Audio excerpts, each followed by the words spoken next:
안녕하세요. 반갑습니다. 유수하입니다. 예. 네, 오늘도 돌아왔습니다. 여러분들의 안정적인 수면을 위해서. 오늘 알아볼 것은요. 괴담은 아닙니다. 다만 으스스한 상식들에 대해서 알아볼 겁니다. 저는 가끔 이런 생각을 합니다. 괴담보다도 이런 으스스한 상식이 훨씬 무섭다. 그렇기 때문에 귀신이 나오는 이야기는 하나도 없습니다만 오히려 여러분들을 더 무섭게 만들 이야기들이 준비되어 있다. 이런 말씀 드릴 수 있겠네요. 오늘 첫 번째로 알아볼 으스스한 상식입니다.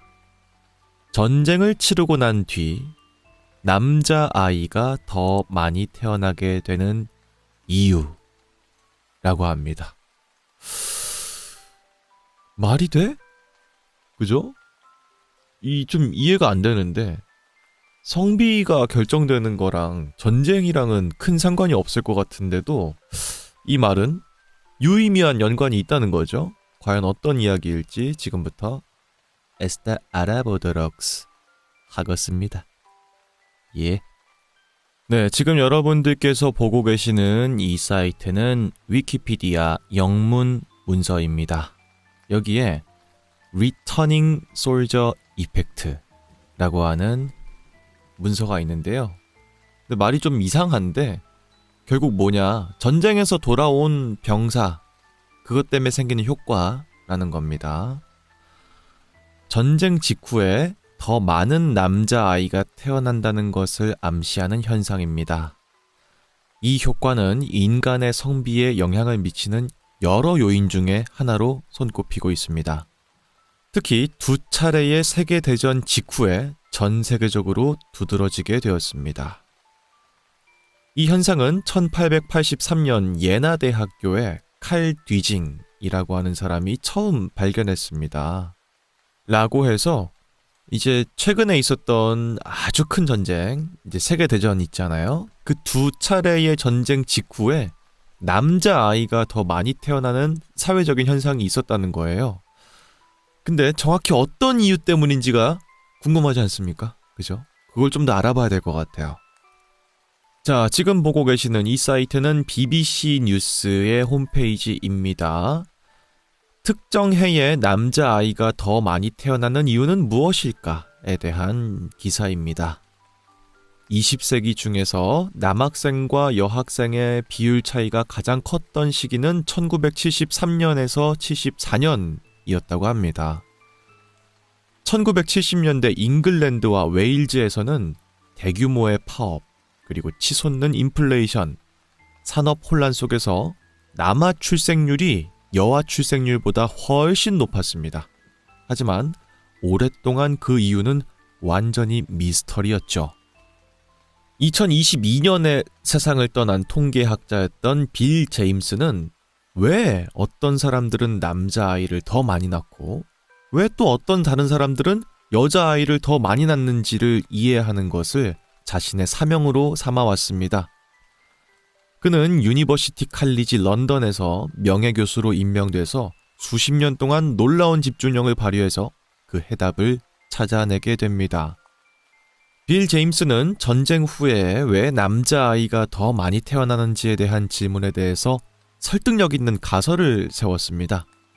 먼저 첫 번째, 여성의 생리주기 초기에 임신이 이루어지면 남자아이를 낳을 가능성이 더 높아진다는 거죠.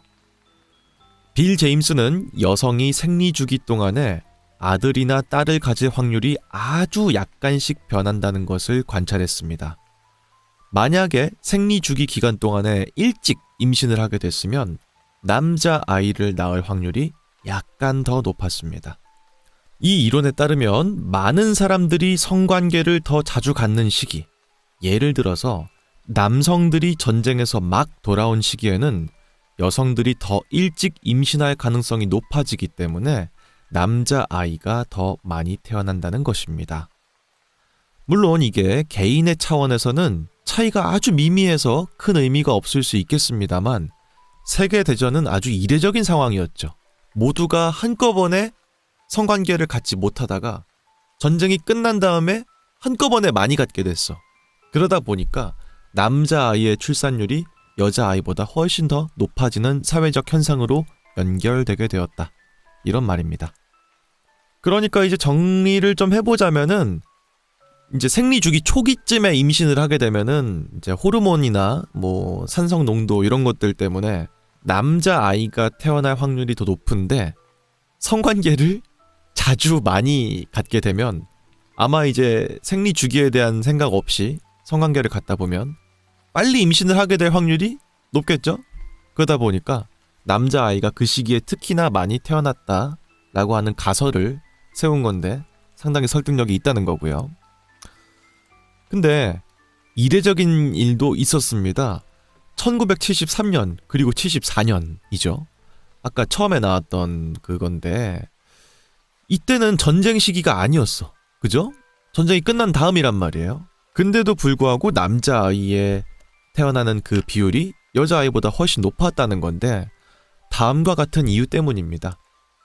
1970년대 초에는 전쟁에서 돌아오는 사람은 아무도 없었는데 왜 그때도 남자아이의 수가 정점에 달했을까요? 사실 근데 이것도 맥락은 같습니다. 파업과 치솟는 인플레이션 그리고 치솟는 자원들의 가격 속에서도 사람들은 성관계를 많이 했습니다. 데이비드 스피겔 할터는 당시 10대 임신이 급증했고 결혼 연령이 낮아졌으며 사회적 인식이 느슨한 시기였다고 합니다. 이 모든 것이 젊은이들의 성생활이 더 활발했음을 보여준다고 설명하고요. 그리고 그의 말처럼 성관계가 많아질수록 남자아이가 더 많아진다는 것입니다. 그러니까 이 당시는 전쟁 시기가 아니었음에도 불구하고 사회적으로 성관계를 하는 것에 대한 약간 오픈마인드의 시기였기 때문에 더 자주 관계를 갖는 그런 사회적인 풍조가 있었고 그러다 보니까 남자아이가 더 많이 태어나게 되었다는 겁니다. 결국 임신에 대한 걱정과 생리주기를 맞춰서 임신을 계획하고 그런 거를 안 하면 안 할수록 남자아이가 태어날 확률이 높아진다 라는 거네요. 야, 근데 이런 게 연관이 있을 거라고는 생각을 전혀 못했습니다. 그죠? 전쟁이 끝나고 나서 출산율이 높아지는 건 뭐 납득이 되는 부분입니다만 남자아이가 더 많이 태어난다는 건 전혀 몰랐네요. 근데 또 새로운 상식을 또 하나 알아갑니다. 생리주기 초반에 임신을 하게 되면 남자아이가 태어날 확률이 높아지는군요. 그럼 여자아이를 낳고 싶다면은 약간 좀 끝물쯤에 성관계를 맺는 게 확률을 높이는 방법인가 봐요. 야, 참 신기하다. 어쨌든 그렇습니다. 되게 미스터리하다 생각했는데 의외로 과학적인 이야기가 숨어있는 그런 내용이었군요.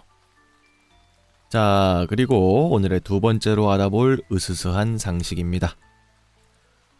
허수아비로 가득 찬 마을이 있다는 건데요. 야, 허수아비로 가득 찬 마을? 요거는 무슨 마을일지 도저히 떠오르지가 않는데, 그죠? 과연 어떤 마을이길래 지금부터 한번 알아보도록 하지요. 자, 지금 여러분들께서 보고 계시는 이 사이트는 시코쿠 투어라고 하는 이제 여행사의 사이트입니다. 여기에 이제 인형의 마을 나고로라고 하는 이제 뭐 기사 같은 게 있는 건데요. 나고로라고 하는 일본의 마을에 대한 이야기입니다. 자, 인형의 마을 나고로. 시코쿠, 도쿠시마 현의 깊은 계곡에 자리한 작은 마을 나고로는 오늘날은 전 세계적으로 인형 마을로도 알려져 있습니다. 이 인형들은 일본어로 카카시 또는 허수아비라고 불립니다. 하지만 새 그리고 해충을 퇴치하려는 목적이 아니라 외로움을 달래기 위해 설치된 허수아비입니다. 나고로의 인구가 급격하게 감소하게 되자 그 마을의 노인이었던 츠키미 아야노 씨는 마을을 떠나거나 죽은 사람을 대신해서 집과 헌옷으로 만든 실물 크기의 인형을 만들기 시작했습니다. 이 인형들은 마을 곳곳에 사실적인 자세로 자연스럽게 배치가 되어 있습니다. 라고 해서 이제 우리가 알고 있는 허수아비의 진짜 목적인 새를 쫓기 위해서, 농작물을 보호하기 위해서, 그런 것 때문에 마을에 허수아비가 잔뜩 있는 게 아니라 그 마을에 살고 있던 어떤 노인분께서 인구가 점점 감소하니까 사람의 모습을 점점 볼 수가 없어지잖아요. 그게 이제 보기가 싫었던 거죠. 그래서 마을을 떠난 사람이나 혹은 실제로 그 마을에 살다가 돌아가신 분들의 형상을 따서 허수아비를 하나둘 세우기 시작했다는 겁니다. 개인적으로는 좀 무서운데요. 어쨌든 그런 이유 때문에 마을에 한가득 허수아비가 가득하게 됐다는 거죠. 자, 이 나고로라는 마을을 방문하게 되면은 집과 간간히 가게들이 있습니다만 사람은 보이지 않습니다. 심지어 노인들도 보이지 않습니다. 나고로 마을에 도착했을 때 인형들을 처음 보게 되면 사람들은 충격을 받게 됩니다. 마을은 매우 분주해 보이지만 실제로는 아무도 없습니다. 돌아다니면서 인형들을 사진으로 찍을 순 있겠지만 살아있는 사람은 단 한 명도 보이지 않습니다. 나고로 마을에는 표지판이 전혀 없기 때문에 길을 잃기가 쉽대요. 그렇기 때문에 이 마을에 가서 사진을 찍고 이런 계획을 하실 분들은 택시를 타가지고 택시기사님의 안내를 받으면서 투어를 하는 것을 추천한다고 이 여행 사이트에 적혀 있어요. 왜냐면은 살아있는 사람이 없으니까 이정표가 있을 이유가 없는 거죠. 그렇기 때문에 지금은 완전히 관광지처럼 된 느낌인데 이 나고로 마을도 여기 앞에도 써 있습니다만 당일치기 여행을 추천하지 않는다, 이런 말이 써 있어요.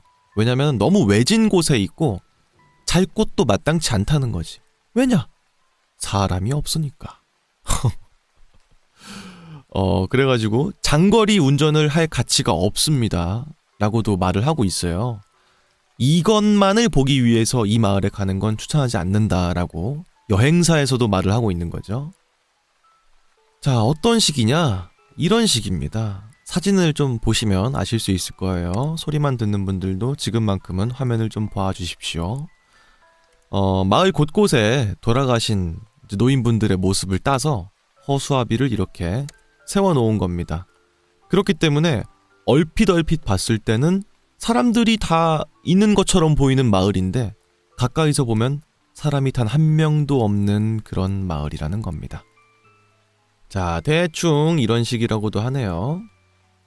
봤을 때 딱 봐도 이게 멀리서 봤을 때는 그냥 사람들 같잖아요. 그죠? 얼핏 봐도.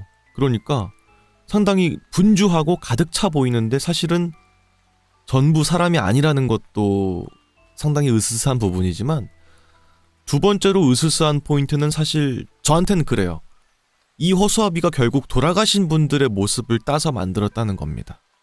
그게 어떻게 보면 되게 재미난 점일 수도 있고 그 돌아가신 분을 기억하려는 어떤 따뜻한 마음에서 오는 걸 수도 있지만 결국 다 돌아가신 분들이라는 거잖아요, 이 형상이.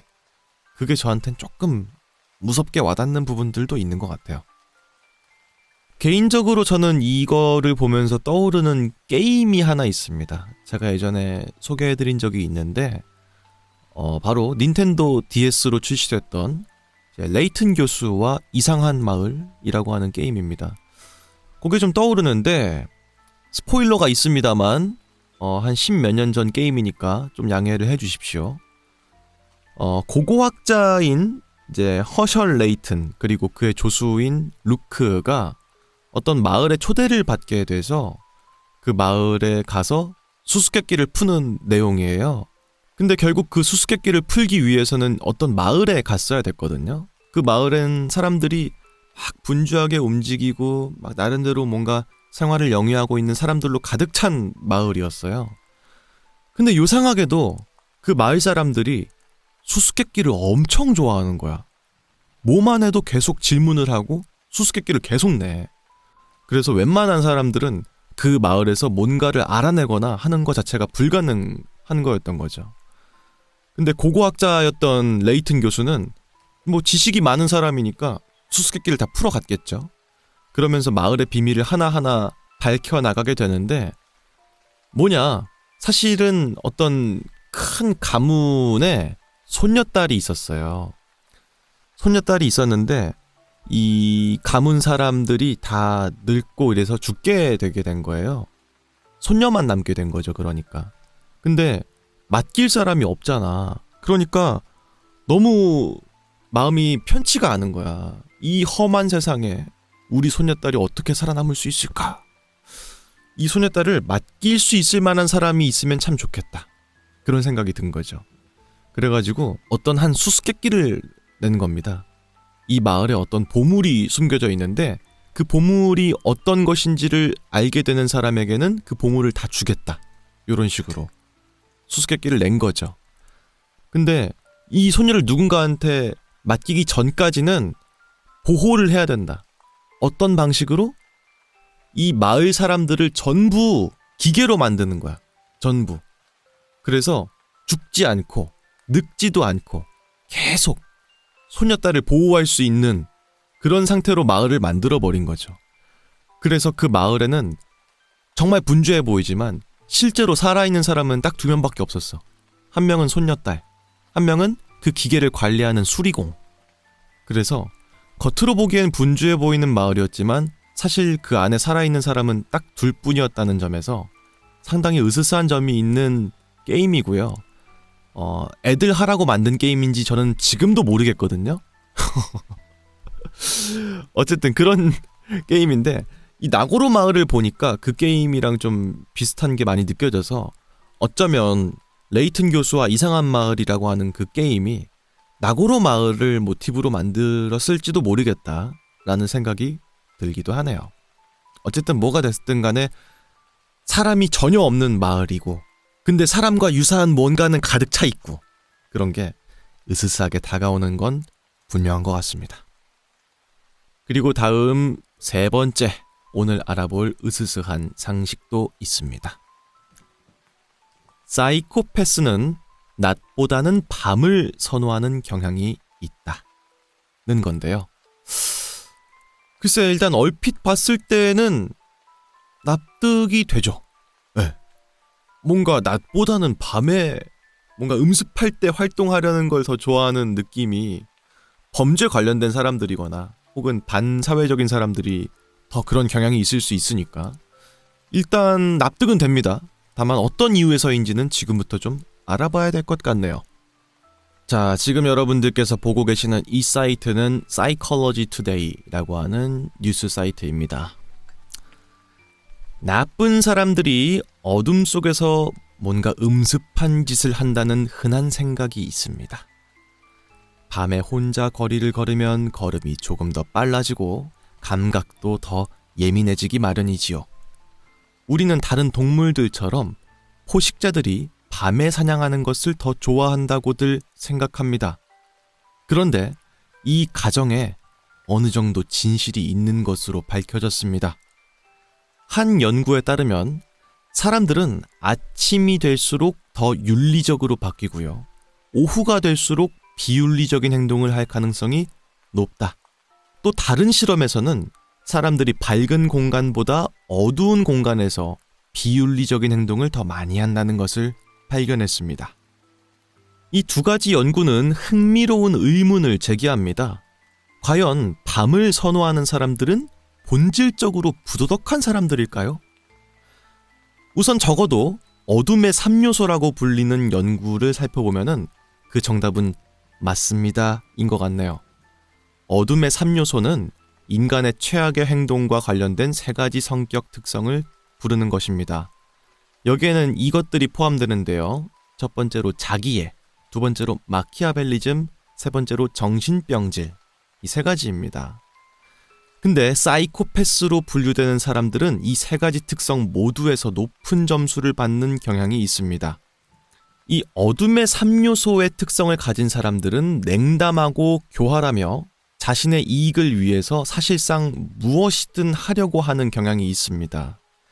그들은 자신에 대해서 과장된 견해를 가지고 있고 종종 자신을 드러내는 것에 뻔뻔스럽기도 합니다. 이들은 충동적일 확률이 높고요. 자신의 행동이 타인에게 어떤 영향을 미치는지 전혀 고려하지 않고 위험한 행동을 하거나 심지어 범죄를 저지르는 경우도 있습니다. 그러니까 앞서 봤던 그 두 가지 연구 결과가 있지 않습니까? 밤이 될수록 그리고 공간이 어두워질수록 사람이 비윤리적으로 바뀐다 라고 하는 건데, 역으로 말했을 땐 뭐야?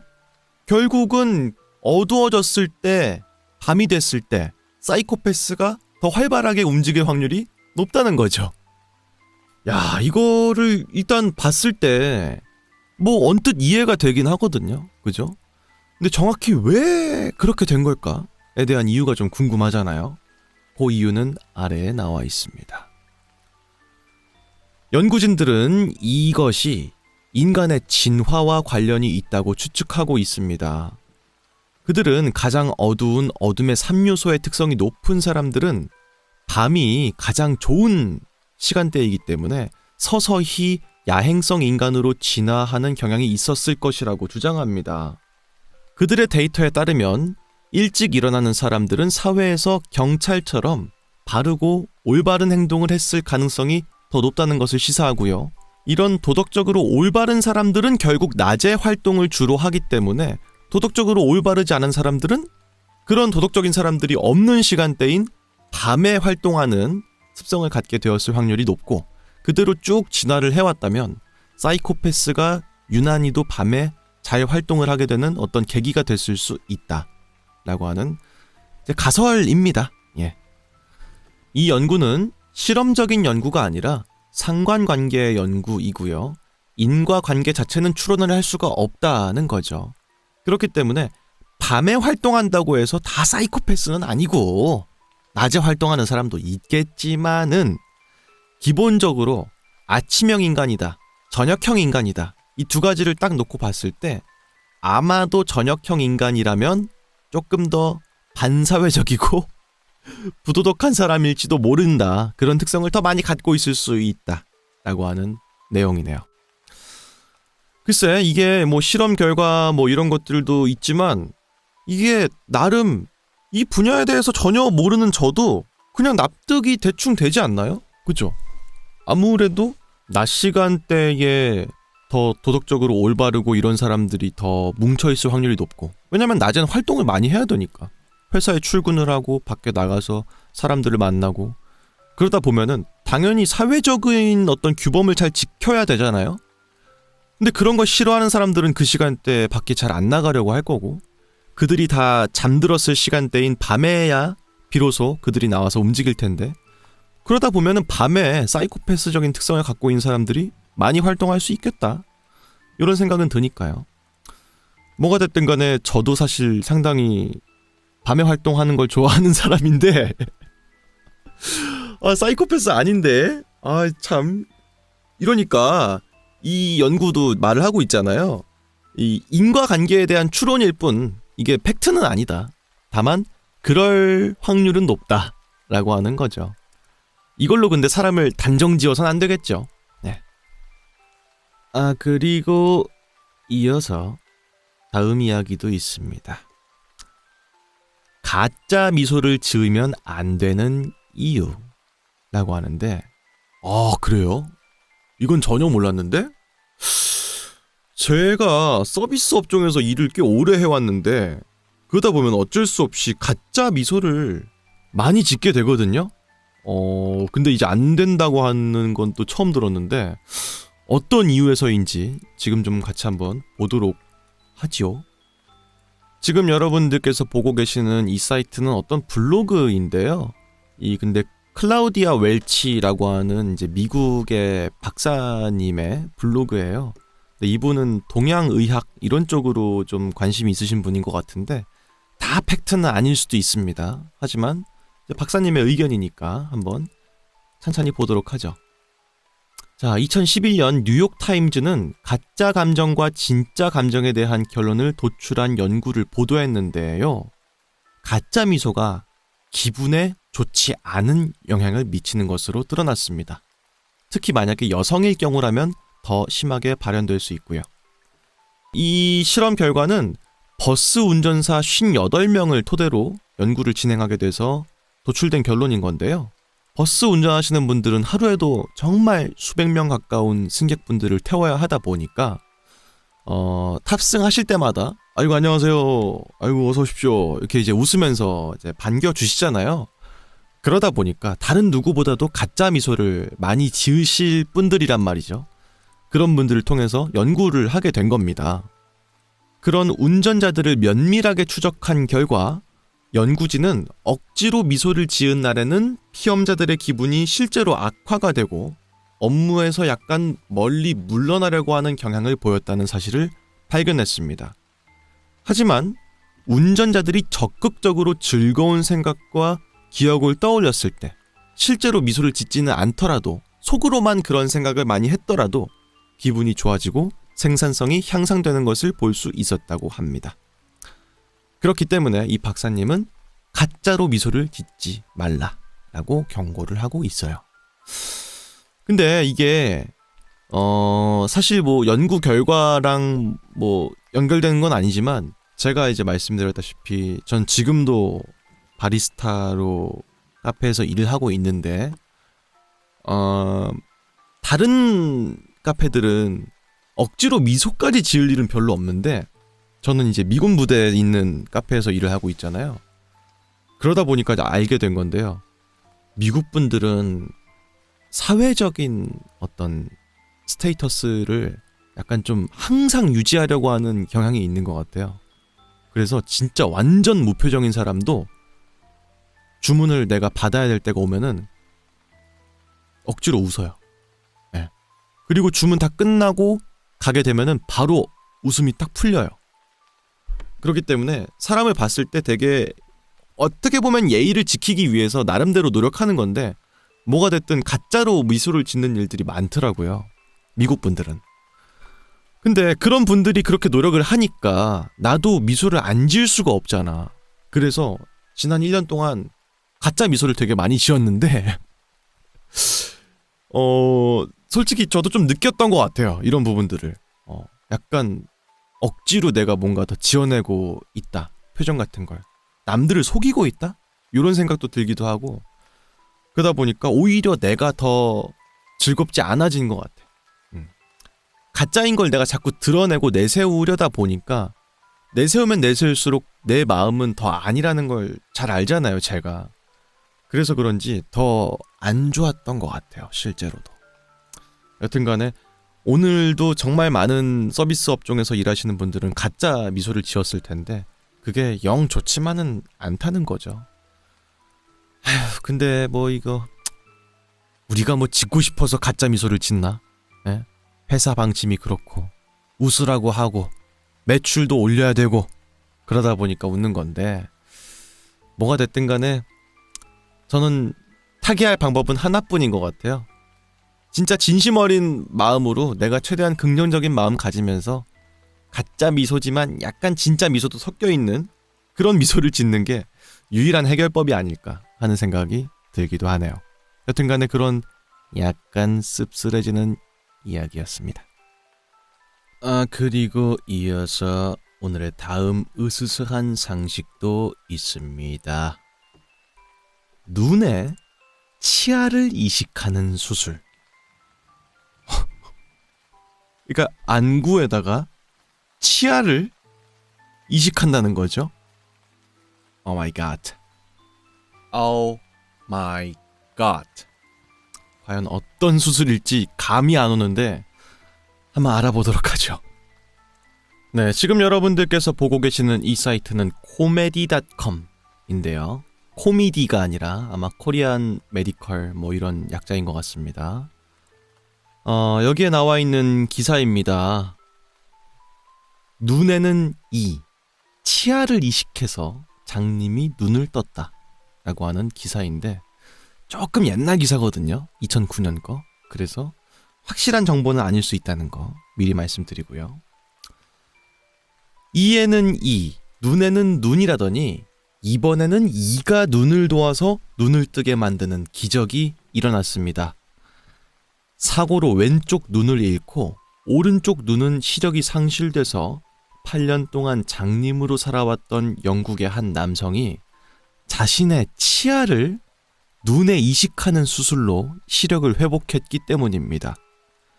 영국의 일간지 데일리 메일은 크리스토퍼 리우 박사팀이 8시간의 수술 끝에 이 남성의 눈을 뜨게 하는데 성공했다고 보도했습니다.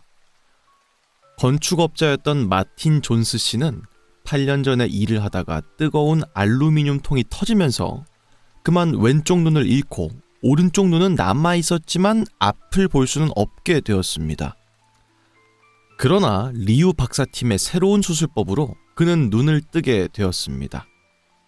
자, 이 기사에 따르면 이런 방식으로 회복을 하게 됐다고 합니다. 먼저 첫 번째, 존스 씨의 송곳니를 뽑아서 인공 렌즈를 고정시킬 모양으로 정밀하게 가공을 했습니다. 그리고 두 번째, 입 안쪽에 있는 피부 조직을 떼서 눈꺼풀 속에 집어넣었고 2달 동안 피부 조직 속에 혈관이 자리 잡도록 기다렸습니다.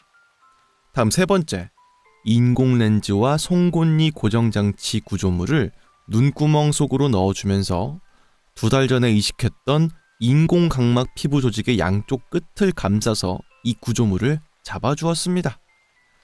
그리고 다음 마지막으로 네 번째, 이렇게 이식된 인공 각막 피부 조직 가운데에 구멍을 뚫어서 빛이 들어오게 했습니다. 이게 제목만 봤을 때는 뭔 말인지 이해가 안 갔는데, 왜냐면은 치아를 통해서 이걸 눈에다 이식해가지고 뭘 본다는 게 이해가 안 되잖아요. 그죠? 근데 실제로 알아보니까 치아가 하는 거는 그냥 고정을 도와주는 그냥 장치였을 뿐이었던 거네요. 사실 다른 걸 써도 상관없었지만 신체에서 거부 반응이 일어날 수 있기 때문에 다른 단단한 구조물이지만서도 몸에서 나올 수 있는 거, 아마 뼈겠죠. 근데 뼈를 떼어낼 순 없잖아. 그러니까 치아를 뽑아가지고 그걸로 고정하는 역할을 하는 어떤 구조물의 역할로서 치아를 썼다는 겁니다. 그렇게 보니까 이해가 된다. 너무 무서운 이야기도 아니었네요. 그죠?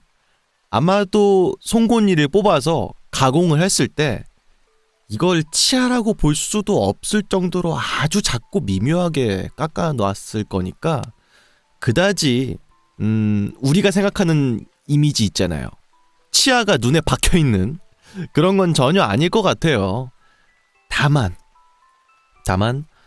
이 눈에 사람의 치아가 들어가는 거니까 그걸 떠올렸을 때는 약간 좀 무섭고 으스스한 느낌이 분명히 있죠. 하여튼간에 그런 식으로도 수술을 할 수 있구나 라는 신기한 상식이었네요. 아스타 그리고 쓰다 다음 으스스한 상식도 있습니다.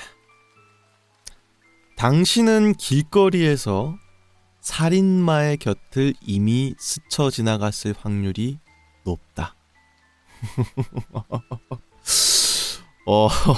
그래요. 나도 모르는 사이에 살인마를 지나쳤을 확률이 있다는 거죠. 과연 어떤 이야기일지 지금부터 알아보도록 하겠습니다. 자, 지금 여러분들께서 보고 계시는 이 사이트는 뉴욕 포스트라고 하는 뉴스 사이트입니다. 당신은 연쇄 살인범을 알아낼 수 있는 능력이 있나요? 헐리우드는 이런 괴물 같은 사람들을 모두 어두운 구석에 숨어서 피를 갈구하고 언제든지 공격할 수 있는 준비가 되어 있는 무서운 존재로 묘사하는데 아주 훌륭한 성과를 여태까지 거두었습니다.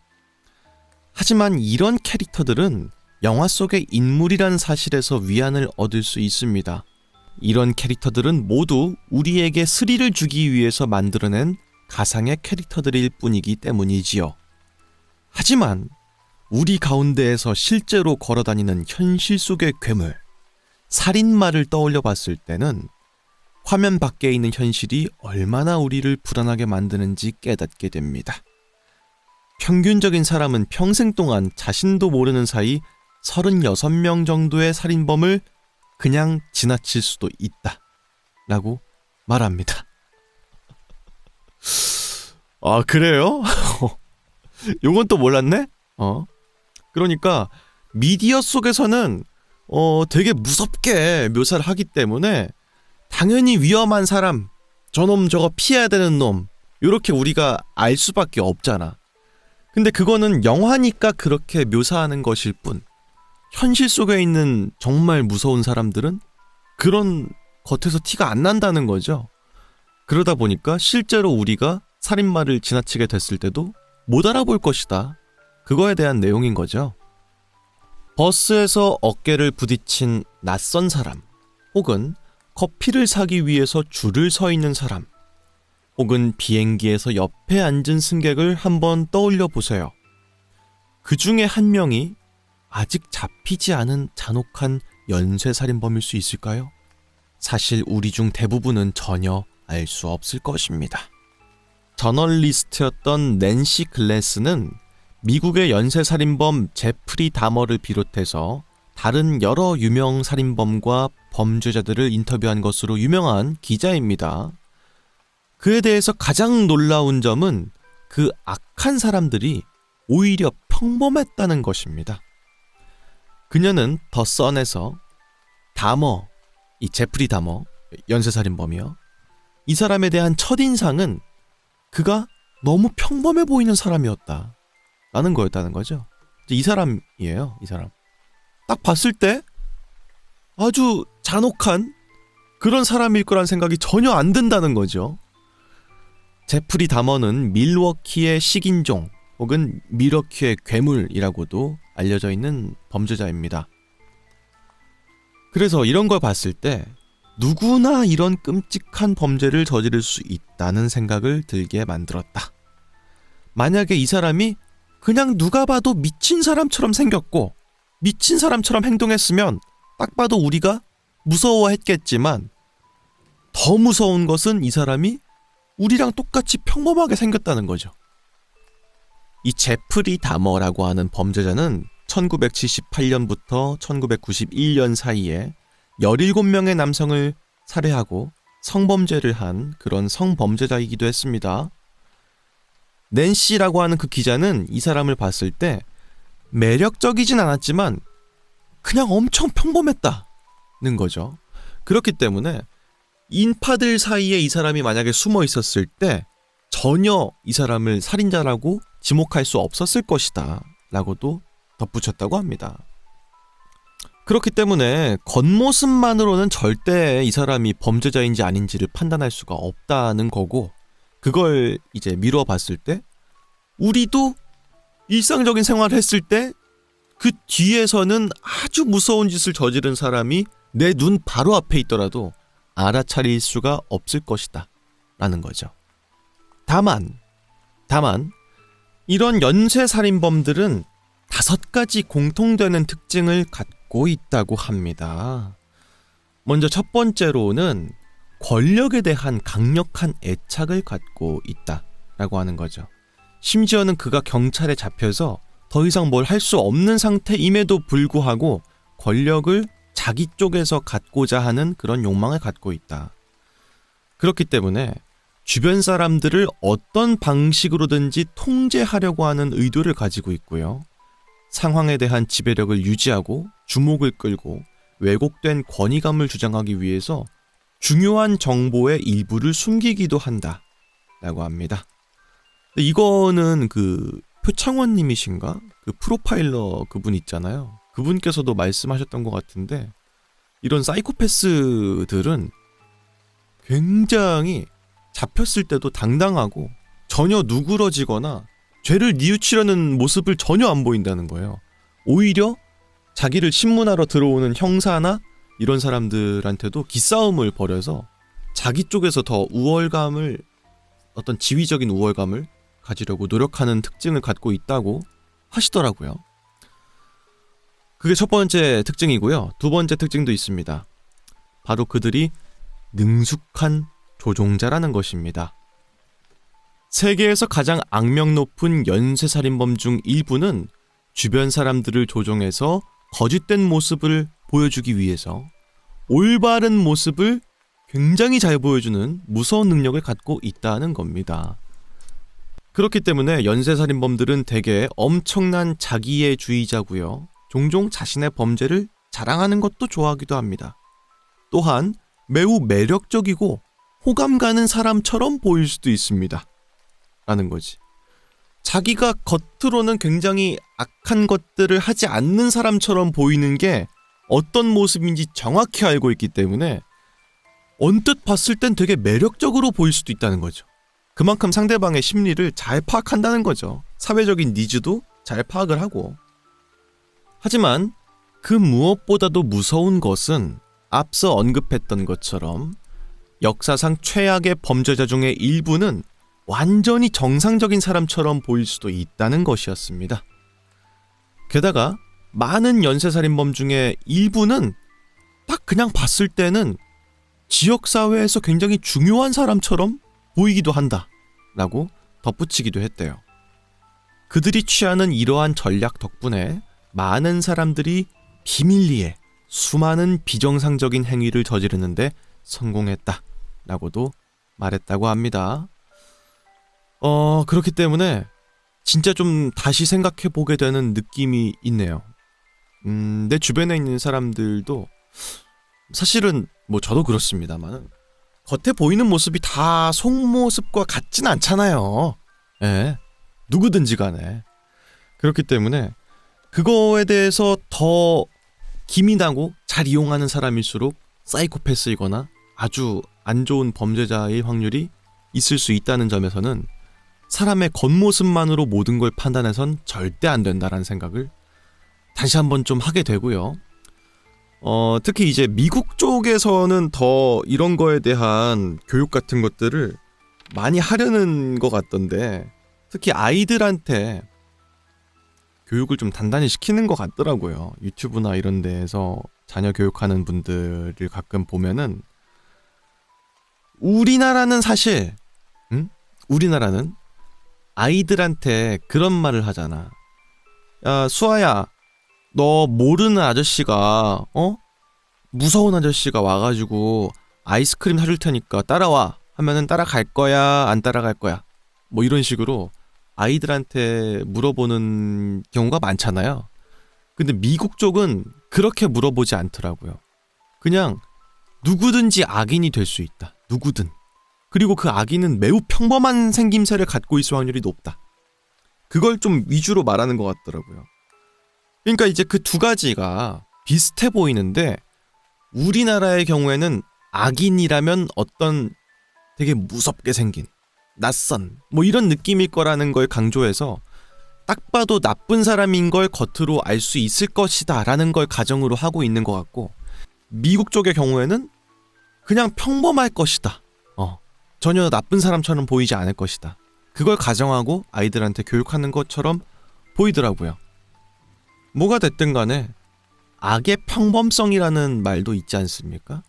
그들은 그것 자체가 상당히 일상적인 일일 수도 있고 하다 보니까 겉으로 그걸 막 드러내지 않을 거란 말이야.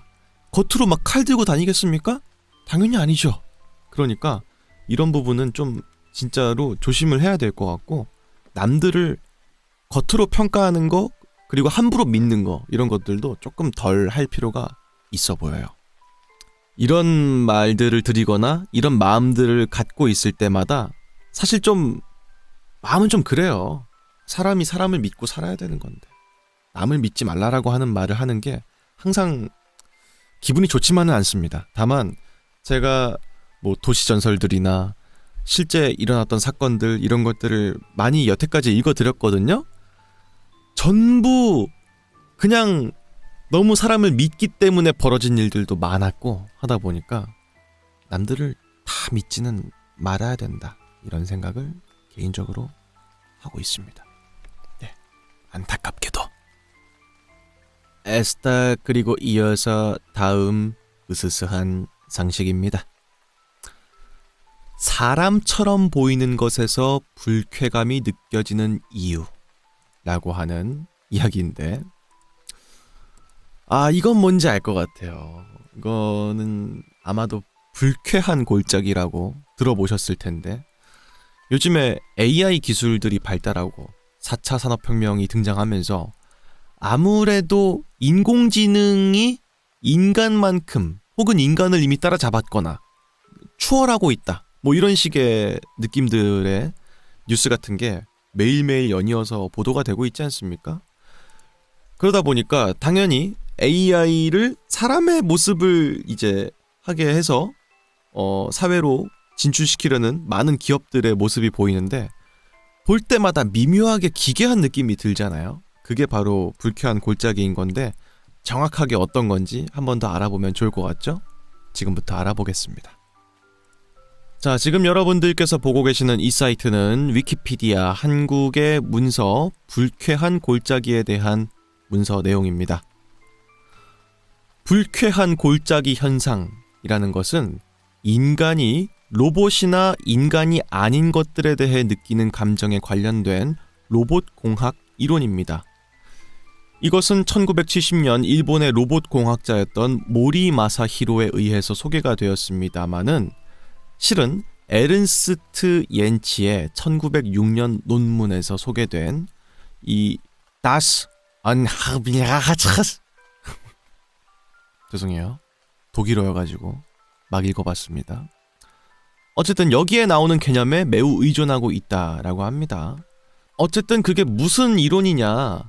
로봇이 점점 더 사람의 모습과 흡사하면 흡사해질수록 인간이 로봇에 대해 느끼는 호감도가 증가하게 되는데 어느 정도에 도달하게 되면은 갑자기 강력한 거부감으로 바뀌게 됩니다. 하지만 다시 로봇의 외모가 인간과 거의 구별이 안 될 정도가 되면은 호감도가 다시 올라가는 그런 이제 약간 기묘한 그래프인데 Y축이 호감도고요. X축이 인간과의 유사성이에요.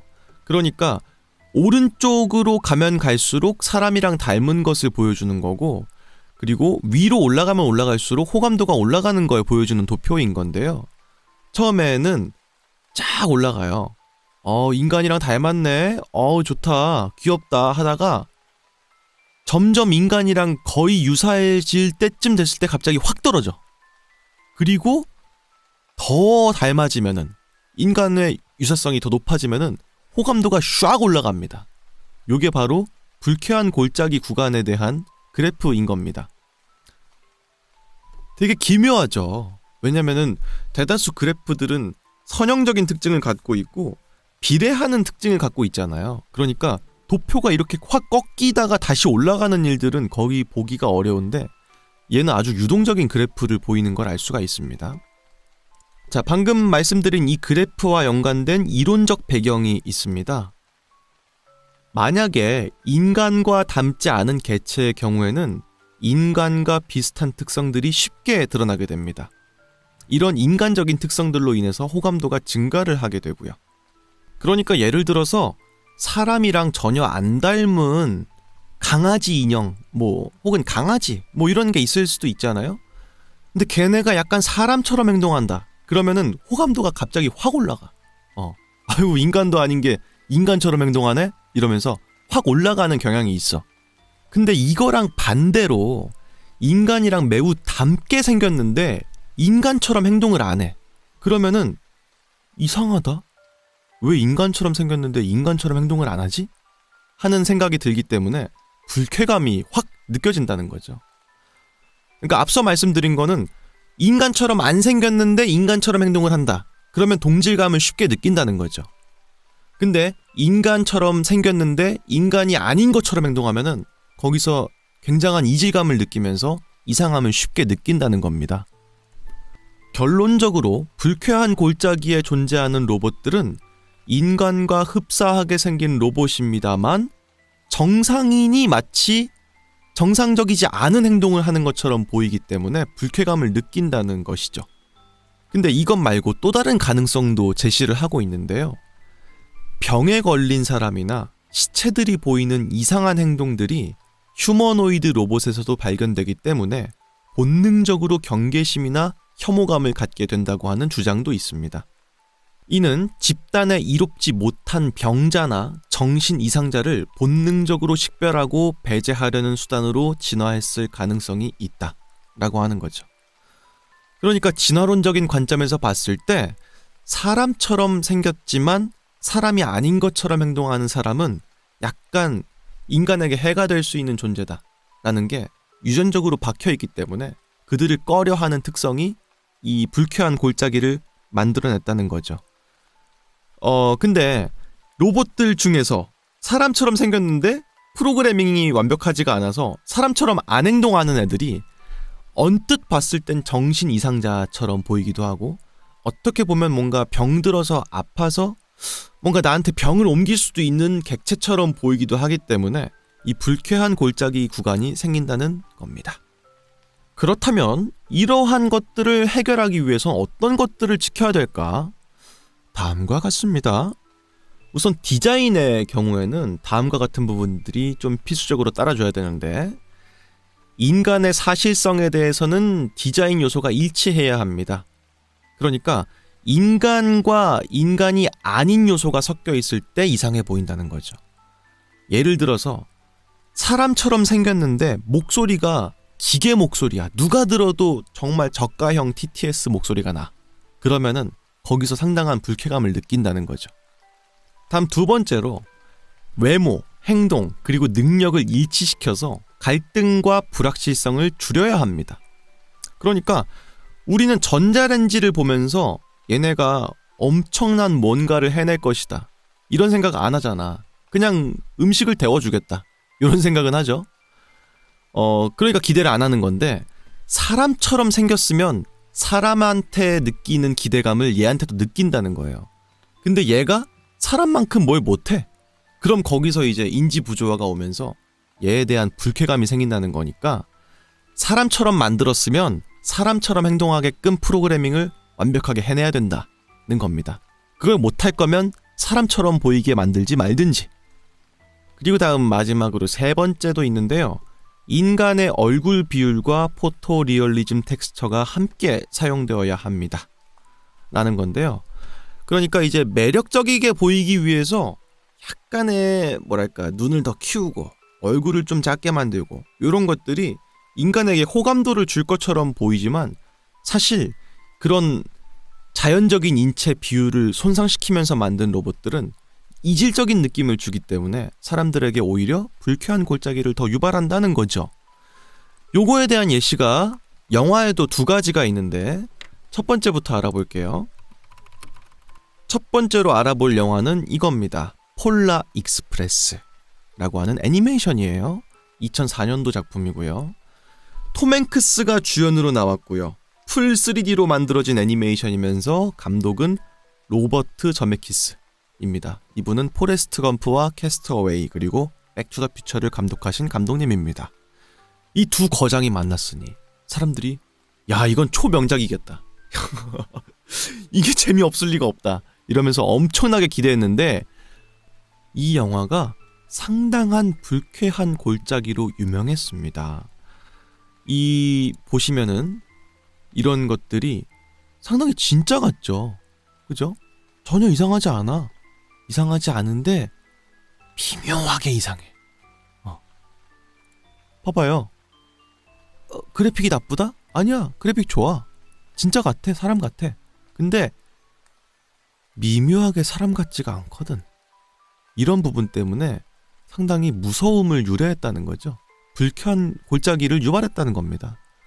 다음 두 번째도 있는데, 바로 이 영화입니다. 알리타 배틀 엔젤이라고 하는 2019년 이제 영화입니다. 요거는 또 제임스 카메론 감독님이 각본을 또 잡으셨어요. 그러다 보니까 타이타닉 만든 사람이 또 각본을 했다고? 이거 재미없을 수가 없겠구만. 이랬단 말이야. 근데 이제 주연의 캐릭터가 실제 배우였는데 나중에 이제 후처리를 통해서 이제 그래픽을 이제 입혀서 눈을 좀 키우고 뭐 얼굴을 좀 작게 하고 뭐 이런 식이었어요. 근데 이 캐릭터가 미묘하게 사람 같은데 사람 같지 않아서 불쾌한 골짜기를 유발한 케이스로 지금까지 남아 있습니다. 그러다 보니까 이 정말 사람들은 기민하게 그 차이를 알아챈다는 거죠. 사람인데 사람이 아닌 것처럼 보이는 것의 그 차이를 아주 조금이지만 알아차리고 그게 느껴지는 순간 엄청난 불쾌감을 느낀다는 겁니다. 여튼간에 뭐 그런 내용이었습니다. 그래서 이런 부분들은 앞으로 더 많이 나오게 될 것 같아요. 왜냐면은 지금이 딱 AI가 막 초고속으로 발전을 하면서 휴머노이드형 로봇들이 많이 개발되고 있는 시기니까요. 그래서 아마도 몇 년 동안에는 이런 시기를, 불쾌한 골짜기를 느끼는 시기를 꽤나 보내지 않을까 하는 생각이 드는데, 아까 그래프 보셨던 것처럼 일정 수준 이상으로 또 닮아지면은 호감도가 확 올라가기 때문에 아마 언젠가는 우리가 여기서 깊은 호감도를 느끼는 순간이 올 것 같다. 어쩌면 나중에는 휴머노이드형 그런 로봇들을 보면서 사랑에 빠지는 날도 오지 않을까 하는 생각을 조심스럽게 해봅니다. 그리고 이어서 오늘의 마지막 이야기도 있습니다. 죽음이 다가오고 있음을 알리는 신체의 신호가 있다는 건데, 그래요? 뭘까요? 있다면 알고 싶네. 그죠? 근데 지난번에 이거랑 비슷한 이야기를 하나 알아본 게 있긴 한데, 이제 구강 내에서 곰팡이균이 생기는 게 이제 사망 시기가 이제 앞당겨질수록 더 드러난다는 거는 그때 알아봤었거든요. 요건 뭔가 다른 내용일 것 같아요. 어떤 내용일지 지금부터 알아보도록 하겠습니다. 자, 지금 여러분들께서 보고 계시는 이 사이트는 크로스로즈 호스피스라고 하는 캐나다의 호스피스 지원 사이트에 나와 있는 한 기사입니다. 여기에 이제 몰티드 스킨이라고 해서 얼룩덜룩한 피부에 대한 이야기가 있어요. 얼룩은 피부에 나타나는 얼룩덜룩한 적자색의 대리석 무늬를 말합니다. 얼룩은 발에서 가장 먼저 발생하고 그 다음 다리로 퍼져나갑니다. 사망 전에 피부가 얼룩덜룩해지는 현상이 흔하게 보이고요. 보통 생의 마지막 주에 나타나게 되지만 경우에 따라서는 더 일찍 나타날 수도 있다고 합니다. 이 얼룩덜룩해지는 거는 심장이 더 이상 혈액을 효과적으로 펌프질을 하지 못하기 때문에 발생한다고 합니다. 이로 인해서 혈압이 떨어져서 사람이 약간 차갑게 만졌을 때 온도가 느껴지기도 하고요. 피부가 변색이 되기도 한다고 합니다. 이런 얼룩은 임종을 맞게 됐을 때 흔하게 발생하는 현상 중에 하나입니다. 네, 환자의 가족분들은 이렇게 반점이 이제 돌아가시기 전쯤에 발생하게 되면은 뭔가 고통을 주는 걸까? 이게 생긴 게 아플까? 이런 생각을 할 수 있는데 사실 통증을 유발하진 않습니다. 다만 그냥 사지가 좀 차가워진다. 혈액순환이 안 되니까요. 그래서 간병인 분들은 보통 환자를 따뜻한 담요로 감싸주기도 하고 필요한 경우에는 언제든지 곁에 있어주는 것으로서 환자를 도울 수 있다라고도 합니다. 근데 적당하게 뭐 멜라닌 색소가 뭐 떨어져서 뭐 피부가 좀 얼룩덜룩해지는 그런 걸 말하는 게 아닌 것 같아요. 혈액순환 자체가 안 돼서 이 피부의 색깔이 되게 얼룩덜룩해 보이는 현상이 있나 봐요. 그 현상은 이제 보통 돌아가시기 마지막 주쯤에 드러난다고 하고요. 그렇다고 해서 모든 사망을 앞둔 환자들이 얼룩덜룩한 피부의 현상이 드러나는 것은 아니다. 오히려 전혀 나타나지 않을 수도 있다고 합니다. 참 씁쓸하네요. 네. 그리고 언젠가는 저도 살면서 이런 것들을 보게 되는 순간들이 있겠죠. 누구나 나이가 들면 사망을 할 수밖에 없으니까. 그때쯤 됐을 때 이 사실, 방금 제가 알게 된 이 상식이 떠오르면 약간 슬퍼질 것 같아요. 하지만 사람은 누구나 죽을 수밖에 없는 거고, 그거에 대해서 너무 슬퍼하면 안 되죠. 그렇기 때문에 남아있는 생이 더 소중하다는 걸 깨닫고, 매일매일 더 즐겁고, 남아있는 생을 더 유익하게 쓴다면, 그거야말로 우리가 태어난 이유가 아닌가 하는 생각이 들기 때문에, 너무 두려워하진 마시고, 우리 남아있는 삶을 좀 즐기면서 살아갔으면 좋겠다. 이런 말씀 드리면서 오늘의 으스스한 상식 알아보는 시간은 여기서 마치도록 하겠습니다. 지금까지 저는 유수아였습니다. 그럼 다음 영상에서 또 뵙지요.